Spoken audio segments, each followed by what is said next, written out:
ఇదేలే అంటోంది హైడ్రా.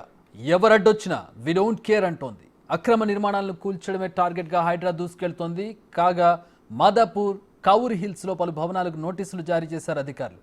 అలాగే ఎఫ్టీఎల్ పరిధిలో నిర్మించిన భవనాలకు, అపార్ట్మెంట్లకు నోటీసులు జారీ చేశారు. నోటీసు అందిన 30 రోజుల్లో ఆక్రమణలు, నిర్మాణాలను కూల్చివేయాలంటూ తెలిపారు అధికారులు.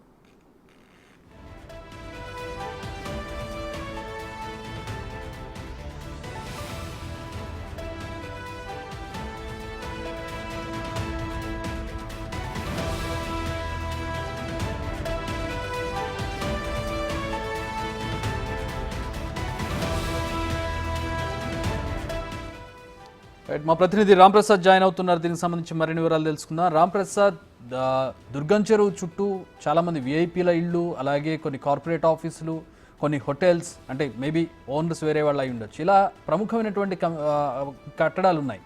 ఎవరెవరికి నోటీసులు జారీ చేశారు? ఎఫ్టీఎల్ పరిధిలో ఎన్ని బిల్డింగ్స్ ఉన్నాయి?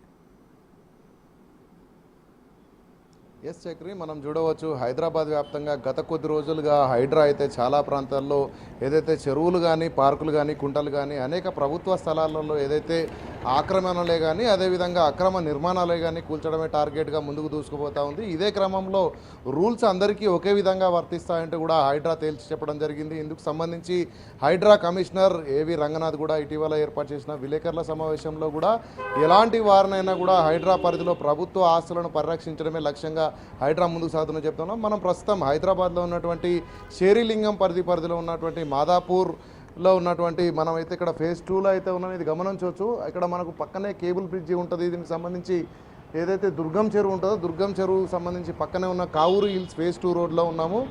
కావూరి హిల్స్ ఆ వైపున చూసుకుంటే ఫేజ్ 1 ఉంటుంది. మనం ప్రస్తుతం ఉన్నటువంటి ప్రాంతం అంతా కూడా ఫేజ్ 2 రోడ్ కావడంతో ఇక్కడ నుంచి దుర్గం చెరువు పక్కనే సుమారుగా చూసుకున్నట్లయితే 100 మీటర్ల దూరంలోనే ఉంటుంది. ఈ క్రమంలోనే డౌన్ఫాల్ అటు ఉన్న కారణంగా ఇటు ఎఫ్టీఎల్ లైన్గా అయితే భావించవచ్చు. ఈ ప్రాంతం మొత్తాన్ని కూడా ఏదైతే ఎఫ్టీఎల్ ఉందో ఫుల్ ట్యాంక్ లెవెల్కి సంబంధించినటువంటి ప్రాంతంగా దీన్ని గుర్తించి సంబంధిత శాఖల అధికారులు అయితే ఇటు నోటీసులు కూడా జారీ చేయడం జరిగింది. ఎందుకంటే రాష్ట్రంలో ఇప్పటికే మనం చూస్తున్నాం హైదరాబాద్ వ్యాప్తంగా ఓఆర్ఆర్ పరిధిలో ఉన్నటువంటి చాలా చెరువుల సమీపంలో ఉన్న వాళ్ళకు నోటీసులు కూడా, ఎవరైతే అక్రమ నిర్మాణాలు చేస్తారో వారికి నోటీసులు కూడా ఇవ్వకుండా కూల్చినటువంటి ఘటనలను కూడా మనం చూసాం. ఇదే క్రమంలో ఎఫ్టీఎల్లో గత కొద్ది సంవత్సరాల క్రితం నిర్మాణమైనటువంటి ఇల్లులు ఏవైతే ఉన్నాయో వాటిని పూర్తి స్థాయిలో మనం కనుక గమనించినట్లయితే వారికి ఒక నోటీస్ ఇచ్చేటువంటి ప్రయత్నం సంబంధిత శాఖల అధికారులు అయితే చేస్తున్నారు.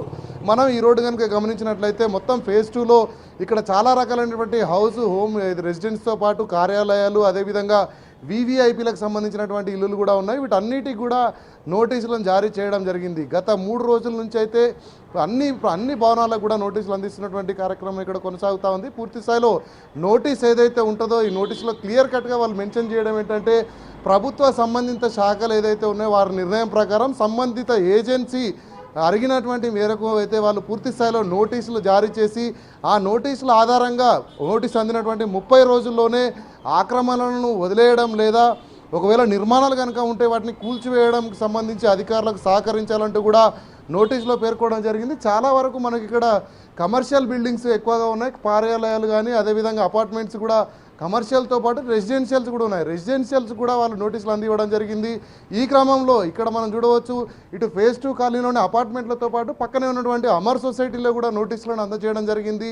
ఈ మొత్తం ప్రాంతాన్ని ఇటు నెక్టార్ గార్డెన్స్ కానీ, దుర్గం చెరువు చుట్టూ ఏదైతే ఎఫ్టీఎల్ ప్రాంతం ఉంటుందో ఎఫ్టీఎల్ పరిధికి సంబంధించినటువంటి ఒక ఎత్తు భాగంలో ఉన్నటువంటి అందరికీ కూడా నోటీసులు జారీ చేయడం జరిగింది. మనం చూస్తున్నాం రెసిడెన్షియల్కి సంబంధించినటువంటి భవనాలను కూడా ఎవరైతే గతంలో బిల్డర్స్ ఎవరైతే ఉంటారో ఆ బిల్డర్ల పేరు మీద కూడా నోటీసులను జారీ చేసినటువంటి పరిస్థితులు అయితే మనం ఈ యొక్క మొత్తంలో కూడా కావూరి హిల్స్ ఫేజ్ 2 ఇక్కడ ఇవ్వడం జరిగింది. ఒక విషయం, ఇప్పుడు ఎఫ్టీఎల్ పరిధి అంటే ఎక్కడి వరకు వస్తుంది? ఇటు సైడు అంటే మనం మాదాపూర్ సైడ్ చూసుకున్నా, అటువైపు నార్బిట్ సైడ్ చూసుకున్నా, ఇటు మణికొండ సైడ్ అంటే దర్గా రోడ్ సైడ్ చూసుకున్న ఎంత పరిధి ఎంతవరకు ఉంటుంది? అంటే ఇప్పుడు మీరు చూపిస్తున్నటువంటి అపార్ట్మెంట్ దాదాపు ఒక 1/2 కిలోమీటర్ దూరం వరకు ఉంది దుర్గం చెరువు ఒడ్డు నుంచి. సో ఇంకా ఎంత దూరం ఉంటుంది? టువర్డ్స్ రేడియస్ చూసుకుంటే ఎంతవరకు ఎఫ్టీఎల్ పరిధి ఉంది? ఎన్ని కట్టడాలు? అంటే ఇక్కడ కమర్షియల్ బిల్డింగ్స్ అంటే ఓకే, కానీ ఇక్కడ నివాసం ఏర్పాటు చేసుకున్నటువంటి, అంటే ఎవరో బిల్డర్ కడతారు, ఎవరో కొనుక్కుంటారు. ఇప్పుడు కొనుక్కున్న వాళ్ళు బలయ్యేటటువంటి పరిస్థితి. బిల్డర్కి వచ్చేది పోయేది ఏముండదు. నోటీసులు ఇస్తే ఇప్పుడు ఆ బిల్డింగ్ కూల్చేస్తే నష్టపోయేది అక్కడ ఉండేటటువంటి ప్రజలు. ఏంటి ఎఫ్టీఎల్ పరిధి ఎక్కడి వరకు వచ్చింది? నోటీసుల తీవ్రత ఎంత?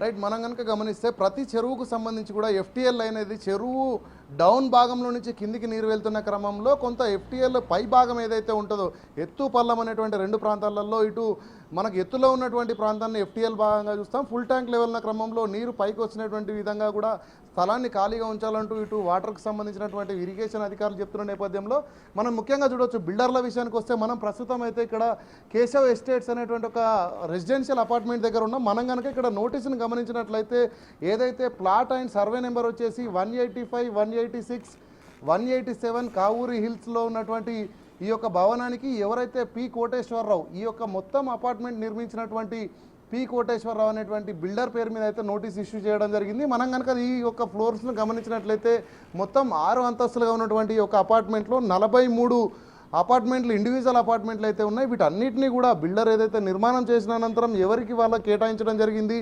ప్రస్తుతం బిల్డర్కు ఇక్కడ తనకు కొన్ని ఫ్లాట్లు ఉన్నప్పటికీ పూర్తి స్థాయిలో 95% కూడా అన్ని అమ్మకాలు జరిగినాయి. కేవలం బిల్డర్కు 4 ఫ్లాట్లు మాత్రమే ఉన్నట్టయితే ఇక్కడ ఉన్నటువంటి వాళ్ళు చెప్తున్న నేపథ్యంలో ఈ కొనుక్కున్నటువంటి వాళ్ళు ఎవరైతే ఉన్నారో వీరందరికీ కూడా నోటీసులు ఇవ్వలేని క్రమంలో ఎవరైతే ఈ బిల్డింగ్ పర్మిషన్ తీసుకున్నారో ఎవరైతే ఈ బిల్డింగ్ను నిర్మించారో పూర్తిగా వాళ్ళనే బాధ్యులను చేస్తూ అంటే వాళ్ళనే గుర్తిస్తూ సంబంధిత శాఖల అధికారులు అయితే నోటీసుని ఇక్కడ పెట్టడం జరిగింది. ప్రస్తుతం ఇక్కడ ఓనర్ లేని పక్షంలో ఇక్కడ ఎవరు కూడా రిసీవ్ చేసుకోలేని క్రమంలో ఈ నోటీస్ బోర్డును అయితే ఈ యొక్క అపార్ట్మెంట్ ఎంట్రన్స్ దగ్గర ఇక్కడ అంటించడం కూడా జరిగింది. మనం గమనించవచ్చు. డిప్యూటీ కలెక్టర్ అండ్ తహసీల్దార్ శేరిలింగంపల్లి మండలికి సంబంధించినటువంటి అధికారి పేరు మీద అయితే ఇది స్టాంప్ సిగ్నేచర్ చేసి ఇక్కడ అంటించడం జరిగింది. ఈ యొక్క ప్రక్రియ గత 3 రోజుల నుంచి కూడా ఈ యొక్క ఏదైతే మనకు ఎఫ్టీఎల్ భాగమైనటువంటి ఈ యొక్క దుర్గం చెరువు సమీపంలో ఉన్నటువంటి ఇటు అమర్ సొసైటీ కానీ అదేవిధంగా ఇటు ఫేజ్ 2 ఏదైతే ఉందో ఈ అన్ని ప్రాంతాలలో కూడా ఇటు నెక్టార్ గార్డెన్స్ కానీ ఈ యొక్క అన్ని ప్రాంతాలలో నోటీసులు ఇస్తున్న క్రమంలో దీనిపై ఏ విధంగా స్పందించాలనేది కూడా కొంత అయోమయంలో ఇప్పుడు కొనుక్కున్న వాళ్ళు ఎవరైతే ఉన్నారో అపార్ట్మెంట్ హోల్డర్స్ వాళ్ళు కూడా సుమారుగా 1985లో అయితే ఇక్కడ వెంచర్ ఏర్పాటు జరిగిందని చెప్తున్న నేపథ్యంలో ఇక్కడ చాలామంది కూడా ఇక్కడ ఉన్నారు. దీనికి సంబంధించి వాళ్ళకి ఎలా రియాక్ట్ అవ్వాలి ఎలా రెస్పాండ్ అవ్వాలనేది కూడా కొంత వారికి తెలియని పరిస్థితి. ఎందుకంటే ఒక్కసారిగా ప్రభుత్వం తీసుకున్నటువంటి నిర్ణయం చెరువులను కాపాడుకోవడం ప్రధాన లక్ష్యం అయినప్పటికీ కూడా గత ప్రభుత్వాల నిర్లక్ష్యం ఏదైతే ఉందో అంటే ఎఫ్టీఎల్ లైన్లో నిర్మాణాలకు సంబంధిత శాఖల అధికారులు ఇక్కడ అనుమతులు ఇవ్వడమే ప్రధాన కారణం. ఈరోజు ఇక్కడ నిర్మాణాలు ఉన్నాయంటే గత 25 నుంచి 30 సంవత్సరాల క్రితం జరిగినటువంటి వెంచర్లు అప్పటికి ఎలాంటి రూల్స్ అండ్ రెగ్యులేషన్స్ అనేటివి కూడా లేవు. కానీ ఎఫ్టీఎల్ అయినప్పటికీ కూడా అప్పుడున్నటువంటి ప్రభుత్వాలు అంగీకరించడం కారణంగానే ఇక్కడ వెంచర్లు ఏర్పాటు కానీ నిర్మాణాలు కానీ జరిగినట్టు చెప్తున్న నేపథ్యంలో పూర్తి స్థాయిలో మనం చూసుకుంటే ఇక్కడ వందలాది వేలాది భవనాలు కూడా ఈ యొక్క ప్రాంతాలలో ఇటు కావూరి హిల్స్ ఫేజ్ 2లో కానీ అదేవిధంగా అమర్ సొసైటీతో పాటు నెక్టార్ గార్డెన్స్ ఈ మొత్తం ఏరియా అంతా కూడా మనకి ఎఫ్టీఎల్ లైన్ కిందనే చెప్పవచ్చు.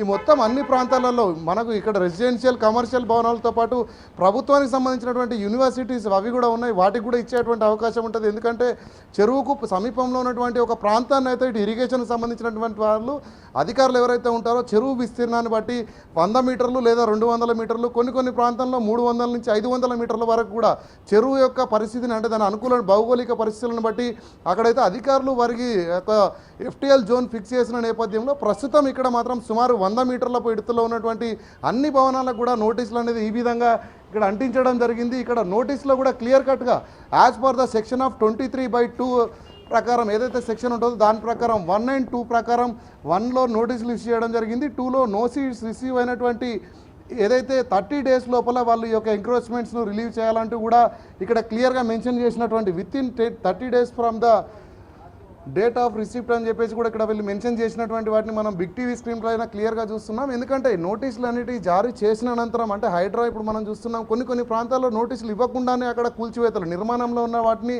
హైడ్రా 3 ప్రధాన విభాగాలుగా విభజించి తొలుత ఎవరైతే అక్రమ నిర్మాణాలను అడ్డుకోవడంతో పాటు కూల్చివేసిన నేపథ్యంలో రెండో దఫాలో ఉన్నటువంటి రెసిడెంట్స్ ఎవరైతే ఉంటారో అక్రమ నిర్మాణంలో వాళ్ళని ఖాళీ చేసి కూడా కూల్చేందుకు ఇక్కడ అధికారులు చర్యలు తీసుకున్నారు. మూడో పరిస్థితిలో మాత్రం మూడో విధానంలో చూసుకుంటే అక్కడ ఉన్నటువంటి ప్రాంతం ఏదైతే ఎంక్రోచ్మెంట్ అన్ని కూల్చిన అనంతరం అక్కడ కూడా ఉన్న చెరువులను పూడిక తీసి వాటిని రక్షించడమే లక్ష్యంగా హైడ్రా ముందుకు సాగుతుందని ఇటీవల హైడ్రా కమిషనర్ ఏవి రంగనాథ్ చెప్పిన నేపథ్యంలో ఈ నోటీసులు అయితే కొంత ఉత్కంఠకు గురి చేస్తున్నాయని చెప్పవచ్చు. ఎందుకంటే ఎప్పుడూ లేని విధంగా అంటే మనం చూస్తున్నాం ఇప్పుడున్నటువంటి రెసిడెంట్స్కి అయితే ఎవరికైనా ఇక్కడ ట్యాక్స్కి సంబంధించి కానీ మున్సిపల్ డిపార్ట్మెంట్ నుంచి కానీ కన్సల్ట్ అలర్ట్ నోటీసులు మాత్రమే వచ్చిన నేపథ్యంలో ఒక్కసారిగా ఈ యొక్క కూల్చివేయాలంటూ ఏదైతే ఆర్డర్ కాపీ మీకు అందినటువంటి 30 రోజులనే కూల్చివేయాలంటూ కూడా వాళ్ళు నోటీసులు ఇవ్వడం అయితే కొంత ఆందోళనకు గురి చేసేటువంటి పరిస్థితులు అయితే ఇక్కడ మాదాపూర్లో ఉన్నటువంటి ఇటు మనం చూడవచ్చు అమర్ సొసైటీ కానీ అదేవిధంగా కౌర్ హిల్స్ ఫేజ్ 2తో పాటు నెక్టార్ గార్డెన్స్ తదితర ప్రాంతాల్లో ఉన్నటువంటి చాలా భవనాలకు కూడా నోటీస్ చేసి జారీ చేసినటువంటి పరిస్థితి ఇక్కడ నెలకొంది చక్రి.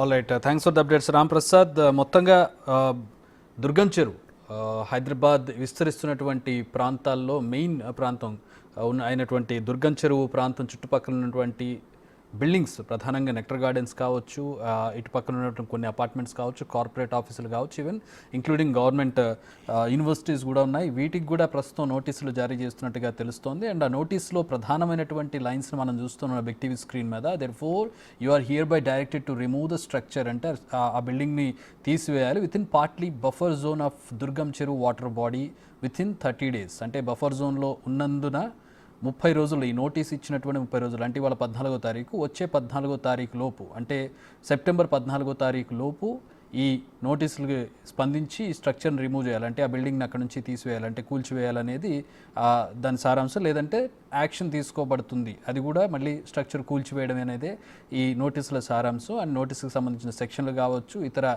టెక్నికల్ అంశాలన్నీ కూడా నోటీసులో పేర్కొనడం జరిగింది. అలాగే deputy collector and tehsildar sign చేసి డేట్ వేసి ఇచ్చినటువంటి ఇది చూస్తూ ఉన్నాం మనం. ప్రస్తుతం డేట్ థర్డ్ డేట్గా చూపెడుతూ ఉన్నారు. ప్రస్తుతం దానికి సంబంధించి 3వ తేదీన నోటీసులు ఇచ్చినట్టుగా మనకు అక్కడ కనపడుతోంది.